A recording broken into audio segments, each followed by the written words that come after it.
কিভাবে আসবে? আমরা তো কাম করি সব অশান্তির কাজ। মসজিদে মুসল্লি নাই, কিন্তু চায়ের দোকানে মুসলমানের অভাব নেই। বাংলা সিনেমা দেখি আর একটার পর একটা বিড়ি টানতেছে। 3 ঘন্টা বাংলা সিনেমা দেখতে পারে, সেখানে তার কষ্ট হয় না, সময় নষ্ট হয় না, এনার্জি ফিল হয় না। মসজিদের পাশেই, দোকানের পাশেই মসজিদ, যে 10টা 15টা মিনিট তার রবকে সময় দিবে, সেই সময় তার হয় না।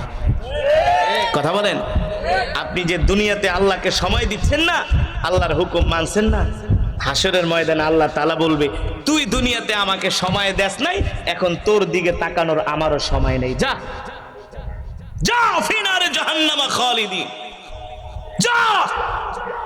এ মুসলমান যুবক, তুমি যে নামাজ পড়ছো না, কোন মৌলবী ফতোয়া দিছে যে নামাজ পড়ে না সে মুসলমান কিভাবে হয়?